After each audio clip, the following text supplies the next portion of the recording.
சேலம் மாவட்டம் பனங்காடு ஆண்டிப்பட்டி அமைந்துள்ள வேடநாரப்பன் பெரியாண்டிச்சம்மன் திருக்கோயிலில் கும்பாபிஷேகம் நடந்து இன்றைக்கி 11ஆம் நாள் மண்டல பூஜை 3வது கரக்காரு சிறப்பாக செஞ்சுருக்கிறாங்க. அவங்க அன்னதானமும் சிறப்பாக போட்டிருக்கிறாங்க. அவங்க பூஜை கொடுத்தவர் தலைமையில் எல்லாம் 22 பேர் குடும்பத்தார் எல்லாம் சேர்ந்து இந்த அன்னதானத்தை சிறப்பாக நடத்திக்கிறாங்க. அவங்க பங்காளிங்க எல்லாம் சேர்ந்து நடத்திக்கிறாங்க. அன்னதானத்துக்கு சிறப்பு நன்கொடை வழங்கிய அனைவருக்கும் மனமார்ந்த நன்றியை அவங்க சார்பாக தெரிவித்துக் கொள்கிறாங்க. இப்பொழுது எங்கள் கோயில் தர்மகர்த்தா இதை பற்றி ஒரு சில கருத்தை அவர் சொல்லுவார். தற்போது நாம் நின்று கொண்டிருக்கிற இடம் வந்து இந்து வன்னியர் வேடிச்சி வகையரா குடும்பத்தை சார்ந்த குல தெய்வம் அருள்மிகு வேடநாரப்பன் திருக்கோவில்.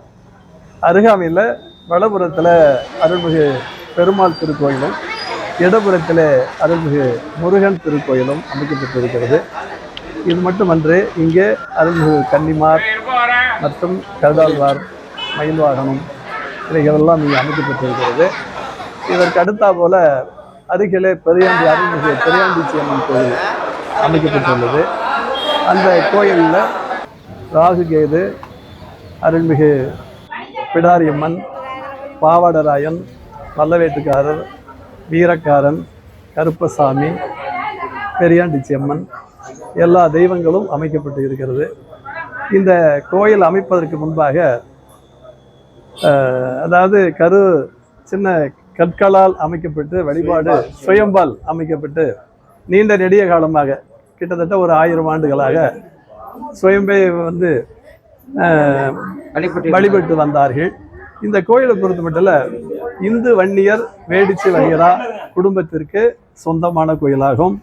இதில் பெருவாரியாக 4 கரைகளாக பிரிக்கப்பட்டு இருக்கிறது. அந்த காலத்திலிருந்து நீண்ட காலமாக 4 கரைக்கும் ஒவ்வொரு கரைக்கும் பூசாரிகள் இருக்கிறாங்க. இதில் நிர்வாக தர்மகர்த்தாவாக நான் செயல்பட்டு கொண்டிருக்கிறேன். என்னுடைய பேர் அப்பாவு. அதோடு இந்த 4 கரையும் இணைந்து தான் இந்த கோயில் கட்டப்பட்டது.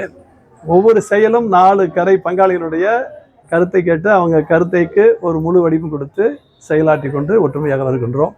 கும்பாபிஷேகம் வந்து 30/4/2026 வியாழனன்று நடைபெற்றது.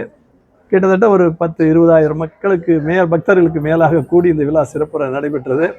அதனைத் தொடர்ந்து மண்டல பூஜை 24 நாட்கள் நடைபெற்று வருகிறது. இன்று 11ஆவது நாள்.